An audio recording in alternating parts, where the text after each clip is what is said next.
Hello बच्चों, let's read the question. The question here says that statement first, bottled fruit juices brought from the market are clearer as compared to those made at home. Statement second, bottled juices are clarified by use of pectinase and protease. तो यहाँ हमें दो statements दिए हुए हैं. ये दोनों statement को हमें पढ़ के ये बताना है कि कौन से स्टेटमेंट सही है और कौन से स्टेटमेंट गलत है. So, the key concept here used is key concept.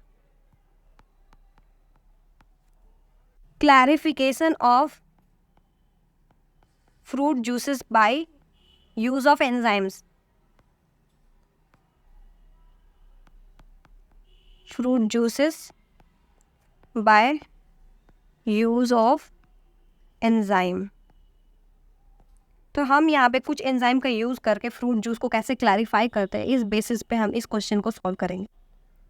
तो हम बात कर लेते हैं सबसे पहले स्टेटमेंट फर्स्ट ही. स्टेटमेंट फर्स्ट में हमें क्या बोल रहा है? Bottled fruit juices brought from the market are clearer as compare to those made at home. तो ये स्टेटमेंट तो हमारा करेक्ट है, क्योंकि जो हमारा बॉटल्ड जूस होते हैं, जो हम मार्केट से ख़रीद के लाते हैं, वो फ्रूट जूस बिल्कुल क्लियर दिखते हैं. जबकि जब हम घर पे कोई भी जूस बनाते हैं तो वो क्लाउडी सा दिखता है. तो ये क्लियरर कैसे हो जाता है, ये हम आगे देखते हैं. ये हमारा होममेड वाला क्लाउडी रहता है. तो इस तरह से हमारा स्टेटमेंट फर्स्ट करेक्ट होता है. स्टेटमेंट सेकंड की बात करें, स्टेटमेंट सेकंड में क्या बोल रहा है? Bottled juices are clarified by use of pectinases and proteases.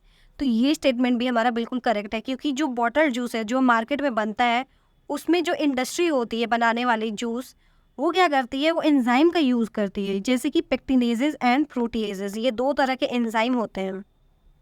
अब ये एंजाइम क्या करते हैं?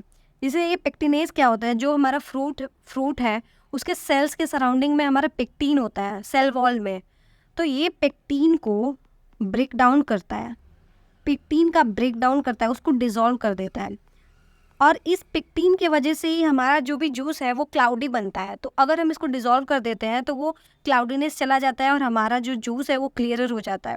और इसी तरह से ये जो प्रोटीएज है, ये भी वही काम करता है. ये जो बाकी बचा हुआ प्रोटीन है उसको डिज़ोल्व कर देता है, जिससे कि कोई भी क्लाउडीनेस ना रहे.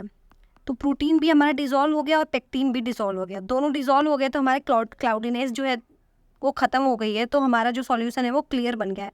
तो इस तरह से जो बॉटल फ्रूट जूस होते हैं वो क्लियरर बनते हैं. तो देख लेते हैं कौन से ऑप्शन में हमारा दोनों स्टेटमेंट करेक्ट बताए गए हैं. तो फर्स्ट ऑप्शन में क्या बोला है? Both statement first and second are correct. तो हमारा राइट आंसर हो गया ऑप्शन ए, क्योंकि दोनों ही स्टेटमेंट हमारा करेक्ट है. So that's it for the question. Hope you understand it well. Best of luck.